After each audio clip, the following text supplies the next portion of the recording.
What's up, guys? This is going to be my action movie video, and I'm doing action movies a little different. I'm doing them by series. If it's more than one, like if it's a certain action movie series and they have like 3 or more in the series, then they'll all be represented. And it's a top 10. So like say number 6, if there's 4 films in a series, they would all be represented there, not just one of the films. Like at number, what I've got here for number 10 is Crank and Crank 2. Jason Statham is a real good action star. He's come on the scene as quite possibly the big action star of this generation, and he's really good in action movies. I've seen a lot of them. There's some of them I don't have. I don't have War with Jet Li. That was a good one. I really like Crank and Crank 2, and I'm hoping they'd have a Crank 3 by the way Crank 2 ended. But both these movies are real good. I love the story behind it. It's real awesome. He has to have adrenaline to stay alive, which I think is awesome. Is an awesome plot to a story. Adrenaline keeps him alive, and it's just some of the overtop ways that he, gets adrenaline, and stuff to keep his heart going. It's just over the top and crazy, and I love it. There's a lot of great action in it. Number 9. And a lot of people don't like this film. I don't see why. Of course, it is a Rambo ripoff, but it's Commando. It is what it is. It is a little bit of a Rambo ripoff. The only difference is, Arnold's character, John Matrix, John Rambo, John Matrix, I guess they, trying to go after, get his daughter, and it got a lot of good action, a lot of good Arnold one-liners and puns. You gotta love the cheesiness of Arnold. And it's kind of weird, this movie come out in 85. Come out in 1985. And we didn't get a 25th anniversary Blu-ray of this, like we did with Back to the Future. We didn't get a 25th anniversary Blu-ray of Clue. We just got a regular Blu-ray, But I think something like that, of course it's probably because this movie wasn't as popular. But I enjoy it. I'm a big action movie buff. I love action movies. Which is part of the reason why I like Westerns, because I defend Westerns as the action movies of the 30s, 40s, 50s, and into the 60s. But Commando's a good movie. To me, it's a little underrated because, it rips off Rambo in a lot of ways, and people don't, they never had no sequels to it, and Arnold does good in it. It is a typical Arnold movie, but if you like action films, give Commando a try. It's really great. The next 3, like I said, since it's part of a series, they're all represented together, and that's the Transporter films. I like all 3 of these. Transporter, first one I saw, saw it on TV. And it's weird, this movie's 11 years old. And I saw it on TV. I liked it, really enjoyed it. I don't remember seeing the second one in theaters. I might have. But I like it good. Of course, the back here says better than the original. And it is. I think the second one probably is better than the original, just by a little bit. But, both films are good for what they are. And, I enjoy both of them equally. And this one, Transporter 3, really enjoy it too. Now, when I bought these 2 were in a box together, a 2-pack. The Transporter 2-pack, and then this one just came out. So, I didn't get them all 3, the Transporter trilogy together in a box, which I'm kind of hoping. I've heard rumors there's going to be a Transporter 4, which I hope, because I really like the Transporter films. And to me, that's Jason Statham's character. Like, Jason Statham will be remembered forever as this character, Frank Martin. He will, this is his, character. He'll be Frank Martin forever, the same as Bruce Willis will be John McClane.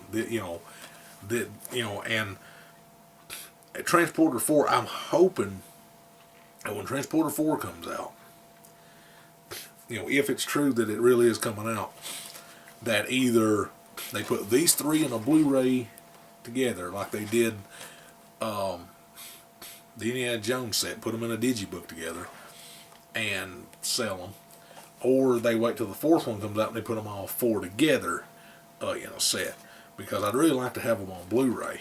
I've not watched these since I bought them. I'm going to have to put these back in and start watching them over, because I really enjoy action films.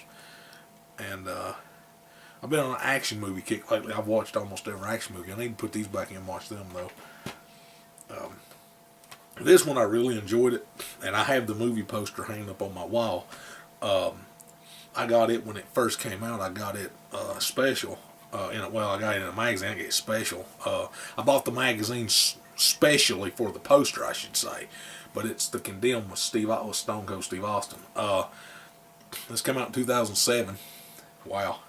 It's hard to believe it's been out that long, but the WWE magazine that came out then had the poster with it, the Condemned poster. And I bought that magazine, like I said, just for that poster.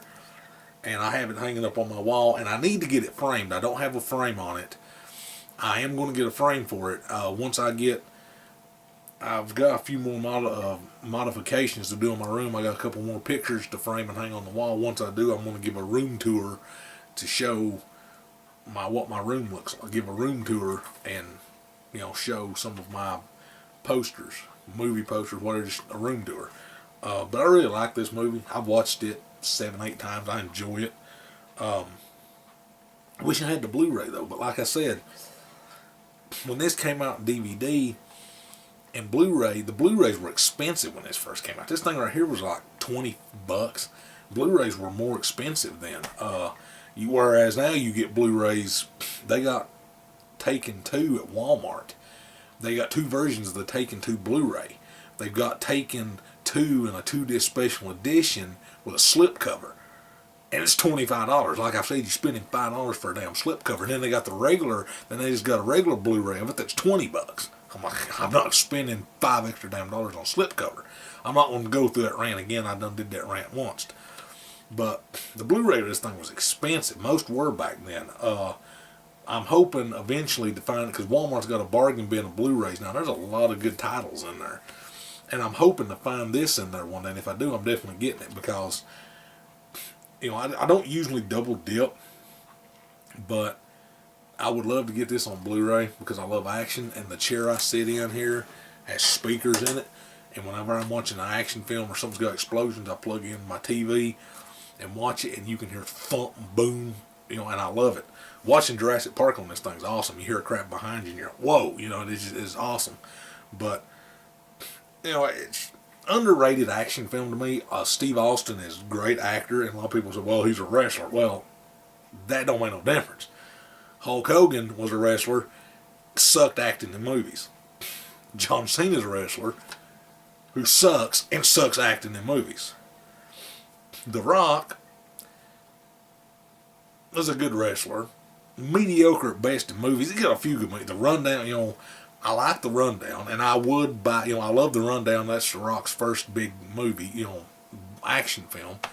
I love that film. I went to theaters and watched it with my girlfriend at that time, and I absolutely enjoyed it. And I would buy that film. If I found that film on Blu-ray, I would love to have The Rundown. I absolutely enjoy it. The Rock and Sean, to me, that was Sean William Scott transitioning from comedy to action. I don't know what the hell happened, though, because he was great in that film with Christopher Walken. Walken Tall. The Rock's had some good action films, but then he sold out and become a Disney retard. Austin's made nothing but action.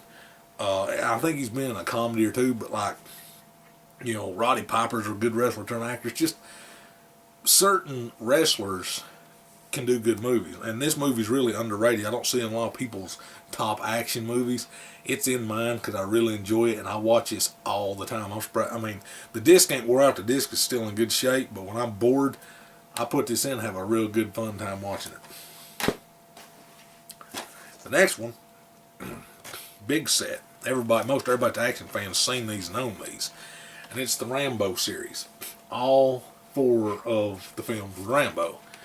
You know, First Blood, of course, is a classic movie. It's funny because you'll see people talking about, oh, I'm watching Rambo. It's like, yeah. Which one? They're like, the first one. I'm like, the first one's not Rambo. The first one is First Blood. This is not Rambo. This is First Blood. You know, people forget that. And they forget it because this one's called Rambo First Blood Part 2. Now, when I say I'm watching Rambo, I say I'm watching Rambo First Blood Part 2. I say the whole title. I don't just say Rambo. You know, which I call this is Rambo First Blood Part 2. Now, people say, oh, it's, you know, Rambo 2. No, it's not. It's not Rambo 2. It's First Blood Part 2. And then for some reason they just dropped that and just went straight to Rambo 3. Now, I call this one Rambo 2 First Blood Part 3. That's what I call it. That's what I say. If I post something on, if I say I'm watching it or whatever, I say, oh, I'm watching Rambo 2 First Blood Part 3, which is Rambo 3. That's a long title, but that's how I say it because that's what it is. It's not Rambo 3. There was no Rambo 1 and there was no Rambo 2. There was a Rambo First Blood Part 2 and then Rambo 3. We're missing a Rambo 2. So this is Rambo 2 First Blood Part 3. I wish people would get it right. The people who made it need to add that underneath the title of it. And this one has actually been called, in like Europe I've seen it, it was called Rambo 4. Here in America they called it Rambo.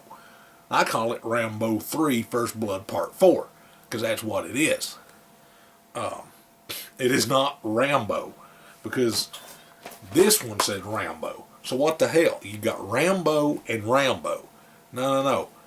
Like I said, Rambo First Blood Part 2, Rambo 2 First Blood Part 3, Rambo 3 First Blood Part 4. That's the correct way. Other than that, though, other than messing up the movie titles on these, the people that made them, they're all great. I love the action. I would have to say my favorite is 2 of all these. This one's my favorite one. I can watch 2 more than the rest of them because to me 2 is the first action one of this. First Blood has action in it, but it's more of a character study. You know, you learn about who John Rambo is. You know, it's not much. It's got action in it, but it's a study on the character. You find out who he is. This one is the first one that does a lot of action, and I absolutely love this. This is my favorite one of all these. But overall, they're all good films to watch and enjoy. But I just hate how they labeled the title. It's stupid. This one I'm sure everybody's seen, especially older fans. And it's, you know, it's come to, you know, people identify this with Clint Eastwood more than they do the Dollars trilogy.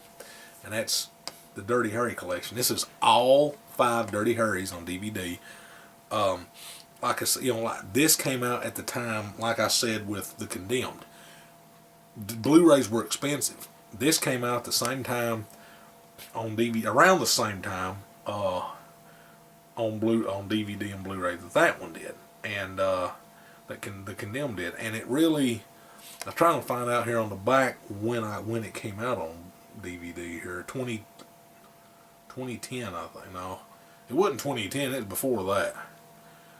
But it came out 2009, something like that, 2008, 2009, and they had the Blu-ray. And Blu-ray was expensive for this thing. I mean, good gracious, it was expensive. And this thing right here was only like $30 or something.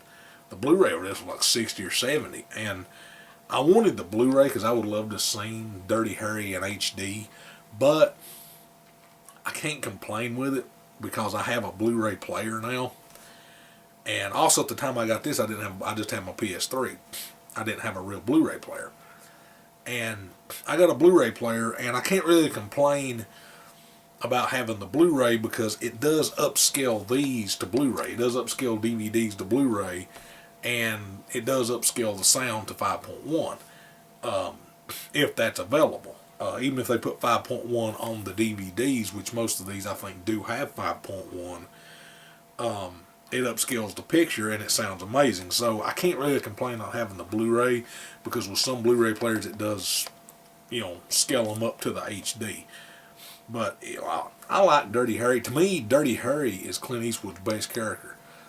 The Dollars trilogy's good. I have the Dollars trilogy, but I like this one better, mainly because it's Clint Eastwood. This is Eastwood right here. This is his baby. This is who he is. And I know that he's kind of sort of retired, I guess, from making action movies. He said after Gran Torino he's going to retire from making, starring in movies, and he starred in that baseball movie this year, Trouble with the Curve, or whatever it's called. And I would like to see, since we've had a resurgence of Rambo, and we've had, the Die Hard movie coming out, we've had Rambo, why not Dirty Harry come back? I'd like to see it. I mean, sure, Eastwood, he's in his 80s, he can't do what he did in these, but make it like he's, he's the highest right now, like he's a captain or something. I think he's a lieutenant in these. He's either a Sergeant Harry Callahan or he's Lieutenant Harry Callahan. I can't remember, but make it so many years later, make it like he's a captain. He's been captain for a while. He still does things his own way, but he's the captain of San Francisco Police, and he's got a young protege he's training. Do that, because I'd like to see Dirty Harry come back. I always imagined that what they should have done for Expendables 2 or 3 was had a picture of Dirty Harry up on the wall and say he was the first, in kind of an homage. A picture, or have him in a small cameo as Dirty Harry. And if they could get the cameo, do the picture. Tell them, so we want to use your picture, and say, he's the one that started it. Have a picture of him and John Wayne side by side and say, they're the reasons we're here. Because it's John Wayne's the father of action movies, and then Eastwood took it and ran with it. So really, nothing bad to say about the Dirty Harry films. Of course, the first one's the best one. Hal Holbrook is in it. I think Hal Holbrook's in that one. I know John Vernon is. He's great in it. Of course, Eastwood's good.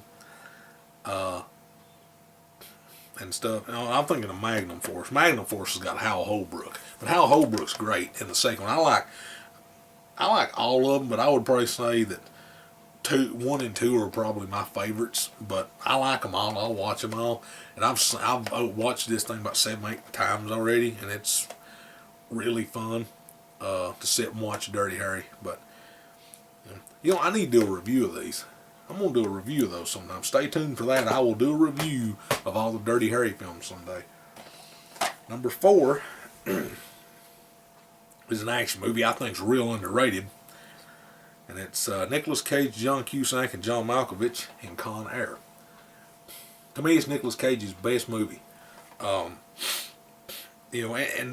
I remember when this movie came out, and it was like a big hit, because not only the fact that the trailer, but Trisha Yearwood, and I'm a country music fan, so I, heard the song a lot. I'm a big country music fan, but, well, I take that back. I'm a country music fan of old country music, not that shit that they're passing off as country music today. It's not country music. I'm talking about stuff 90s and before. That's country music. Anything after 99 is not country music. But I'm not going to do a rant on music. But the song How Do I Live Without You by Trisha Yearwood, which was the first version of that song, contrary to what people think. LeAnn Rimes did not sing it first. Trisha Yearwood did, was the theme to this song. And to me it made this song, made this movie a big hit. And this movie made the song a big hit. They were perfectly intertwined, and each one helped the other become this big thing. That's one of Trisha Yearwood's biggest hits of the 90s, was How Do I Live. I think it's her. That and She's in Love with the Boy were her 2 biggest hits of the 90s. But this movie helped that song. And every time you hear Trisha Yearwood, that's that song.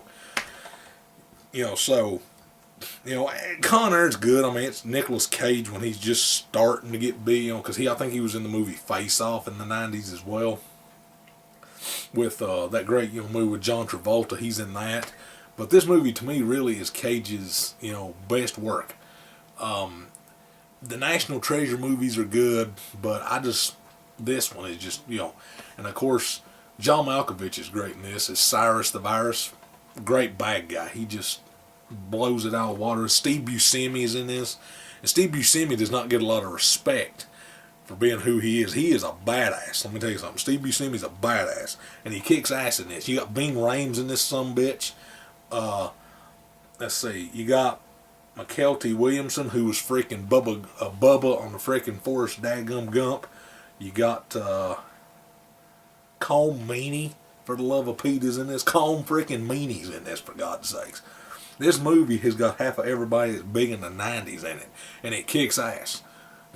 And people that don't know about this movie, you need to get up after you rock and watch this movie, because it's awesome. Number 3 is the only Jackie Chan movie I could put on this list, because it's one of the only 2 I've got. It's Rumble in the Bronx. Really great Jackie Chan film. The end credits show the stunts he does, and he breaks his foot and does the movie with a broke foot. And Jackie Chan, he's the man. He's the man. I never seen a guy that does his stunts like this. He's almost killed himself like 10, 15 times doing stunts. But if you ain't never seen this movie, check it out. It's real fun. Jackie Chan should be in the next Expendables because he's a great action star. The number 2 action movies is the Die Hard set. This is the Die Hard Blu-ray set, as you see. It's the book. I happen to like, my 2 favorites are Die Hard and Die Hard 2. But they're all good. Die Hard 3's alright. It's good. Die Hard 4 PG-13 hurts that film, but it just really, there's nothing much to say about Die Hard. Now, if this was a list of top greatest characters, then John McClane would be number 1. But I'm one of the few people that thinks Die Hard 2 is the best sequel. I don't like Die Hard 3 that much. A lot of people don't like Die Hard 2. I think Die Hard 2 are the 2 best ones. But that's just me. A lot of people don't like Die Hard 2. I think it's the second best one behind the first one. The only thing to me that hurts 4 is the PG-13 rating. And at least with 5, they got it right with part 5, and they're doing rated R at least. Number 1 action film, there's no surprise, it's Terminator 2 Judgment Day. You could say it's sci-fi and action both. It's the perfect action movie. And it only tops Die Hard because of the fact that this movie, it takes what the first one did and magnifies it. It's, like I say, it's the best sequel ever made. And it really, it's a standalone movie. You wouldn't have to have made the first one, and you could have made this one, and it would have made a lot of money. And to me, it's the best action movie ever made. But it's close between this and Die Hard. But really, there's just nothing bad. There's nothing about Terminator 2. I don't, to me, this is where it ended. I don't count the 2 pieces of garbage came after it. I don't count those. They don't exist in my opinion. It's this one and the first one. But it's Terminator 2. It's one of those things that needs a theatrical re-release, and it don't need to be in 3D. That's my action movie video. Leave your comments below. Like the video, subscribe. I'd love to hear from you. I am going to do probably westerns next week. I'll do my westerns video, so stay tuned for that. Or something I know it's westerns and action movies. But yeah, now tell me what movies you think, have you seen on this list? What movies you like? Because I know a lot of people in there seen Con Air. I like Con Air, stuff like that. Some people don't have a lot of these on their list, but I couldn't just pick one action movie, so I had to do it by the whole series. But yeah, that's been my action movie video. Stay tuned next week for my western video.